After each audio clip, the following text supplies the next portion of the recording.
Mickey cartoon house.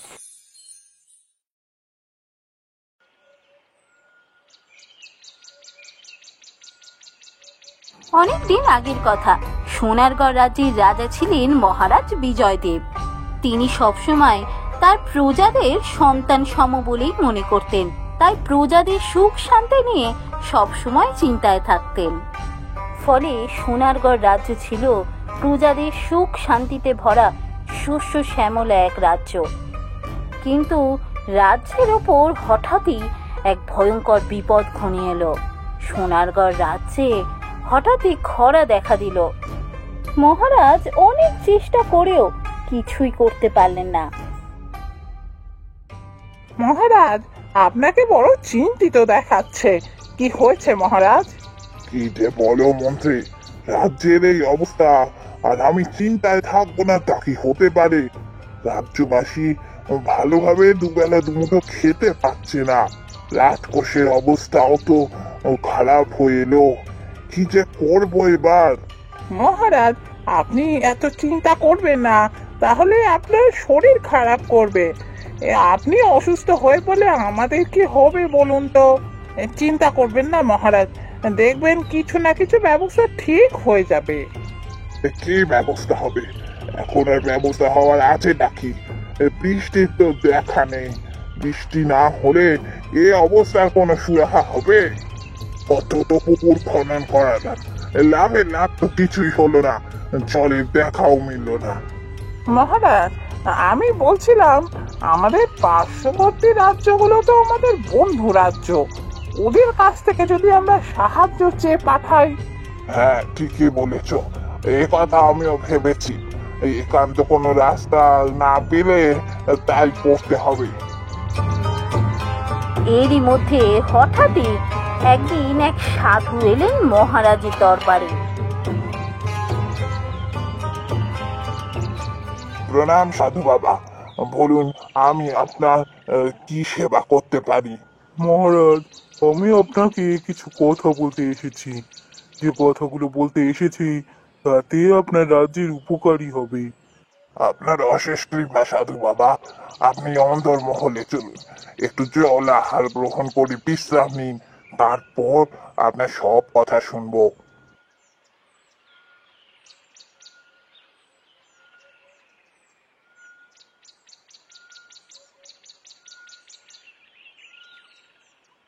মহারাজ, খরা হওয়ার জন্য আপনার রাজ্যে ভারী বিপদ নেমে এসেছে। তবে আপনি চিন্তা করবেন না মহারাজ, এই সংকট থেকে মুক্তি পাওয়ার একটা উপায় আমার কাছে আছে। সে কি সাধু বাবা, এ আপনি কি বলছেন? বলুন বলুন, কি উপায়? আমার রাজ্যকে আমি বিপদ মুক্ত করতে পারবো, এর থেকে ভালো আর কি হতে পারে? দেখুন মহারাজ, এক রাক্ষসীর কুদৃষ্টি আপনার রাজ্যের উপর পড়েছে, তাই আপনার রাজ্যের এই অবস্থা। সেই রাক্ষসকে চিরকালের মতো ঘুম পাড়াতে হবে, তবেই আপনার রাজ্য সংকট মুক্ত হবে। কেন রাক্ষসকে ঘুম পাড়াতে হবে কেন? আমি যাবো সৈন্য নিয়ে, আমি ওই রাক্ষসকে মারবো। রাক্ষসকে মেরে আমি আমার রাজ্যকে সংকট মুক্ত করব। মহারাজ, উত্তেজিত হবেন না। আপনি একজন বীর রাজা, আমি তা জানি, কিন্তু এই রাক্ষসকে মারা কারুর পক্ষে সম্ভব না। রাক্ষসকে চিরকালের মতো নিদ্রামগ্ন করতে হবে, তবেই আপনি এই রাজ্যকে সংকট মুক্ত করতে পারবেন। ঠিক আছে, ঠিক আছে, তাই হবে। বলুন কি করে ওই রাক্ষসকে ঘুম পাড়াবো? রাক্ষসকে ঘুম পাড়ানোর উপায় আমি জানি না মহারাজ, তবে যদি কোনো প্রকারে আপনি রাক্ষসকে ঘুম পাড়াতে পারেন এবং ওই গুহায় থাকা একটি পাথরকে এনে আপনার এই বাগানে পুঁততে পারেন, তাহলে আপনার রাজ্য সংকট মুক্ত হবে। ঠিক আছে সাধু বাবা, ওই গুহা কোথায় আছে আপনি সেটা বলে দিন। আমি ঠিক রাক্ষসকে যে কোনো প্রকারেই হোক ঘুম পাড়িয়ে ওই পাথর নিয়ে আসবোই। আপনার রাজ্যের উত্তরে 2 ক্রোশ দূরে আছে রূপকুণ্ড পাহাড়। সেই পাহাড়ের গুহাতেই আছে সেই রাক্ষস। ঠিক আছে সাধু বাবা, আপনার অশেষ কৃপা যে আপনি দয়া করে আমাদের রাজ্যে এসে রাজ্য বিপদ মুক্ত হওয়ার পথ বলে দিয়ে গেলেন। আশীর্বাদ করি আপনি সফল হন। আমাকে এবার বিদায় দিন, আমাকে এবার ফিরতে হবে।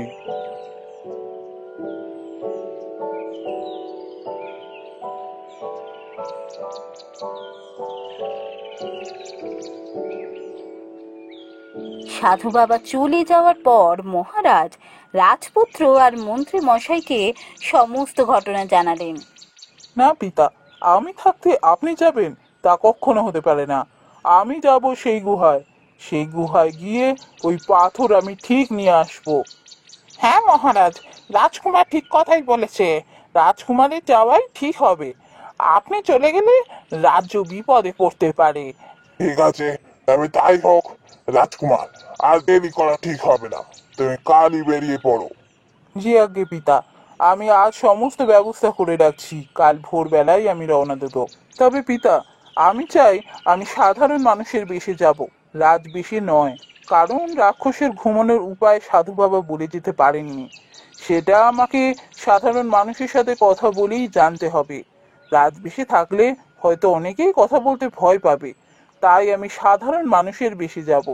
ঠিক আছে, সেটা তুমি যেটা ভালো বুঝবে তাই করো, আমার কোনো আপত্তি নেই।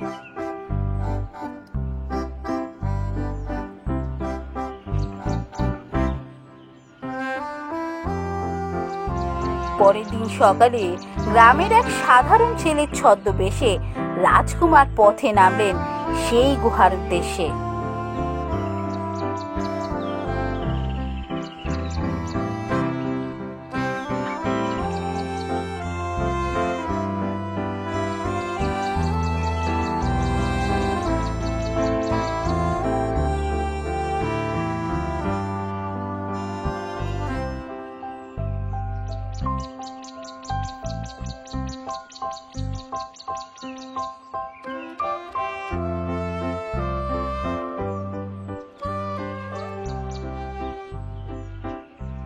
গাছের তলায় একজন বয়স্ক মানুষ বসে আছেন দেখছি, যাই গিয়ে জিজ্ঞেস করে দেখি। অনেক সময় বয়স্ক মানুষ অনেক কিছু জানেন যেটা আমরা জানতে পারি না। যাই ওনাকেই গিয়ে জিজ্ঞেস করি।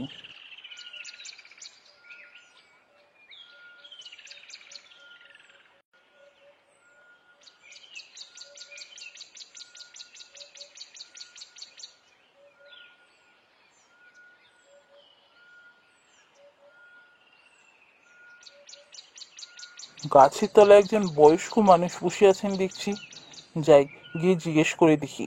অনেক সময় বয়স্ক মানুষ অনেক কিছু জানেন যেটা আমরা জানতে পারি না।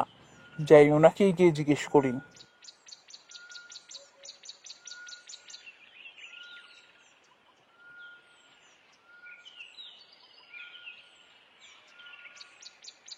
কি ব্যাপার বুড়িমা, এখানে বসে আছো যে বড়? এই তো বাছা, এই রোজই এখানে এসে একটু বসি। এই জায়গাটা আমার বড় ভালো লাগে। তা বাছা, তুমি কে গো? তোমাকে তো এখানে কখনো দেখিনি। আমি আমি পাশের গায়ে থাকি বুড়িমা, কাজের সন্ধানে এদিক ওদিক ঘুরে বেড়াচ্ছি। আহা, তাই বলো? তা কাজ পেলে? তা একটা কাজ পেয়েছি বটে, তবে কাজটা খুব শক্ত জানো তো বুড়িমা। তা বাছা, তুমি একটা জোয়ান ছেলে, তোমার কাছে আবার কাজ শক্ত কেন হবে? না গো বুড়িমা, কাজটা শক্ত। বলে কি না রাক্ষসকে ঘুম পাড়াতে হবে। কি করে ঘুম পাড়াতে হবে তা বলেনি, তা নাকি তারা জানে না। তো আমি এখন কি করে জানবো বলো তো, যে রাক্ষসকে আমি কি করে ঘুম পাড়াবো? তা তুমি কিছু জানো নাকি? রাক্ষসকে ঘুম পাড়াতে হবে? এ আবার কি ধরনের কথা বাপু? জন্মে তো শুনিনি। না না না, আমি এসবের কিছুই জানি না। হ্যাঁ, ঠিকই বলেছ, কাজটা বেশ শক্ত। বুড়িমা তো কিছুই জানে না দেখছি। না, আর একটু এগিয়ে দেখি, সবাইকে জিজ্ঞেস করতে হবে। কোথাও না কোথাও থেকে ঠিক আমি জানতে পারবো। ঠিক আছে বুড়িমা, আমি এগোই বুঝলে। এসো বাচ্চা, এসো।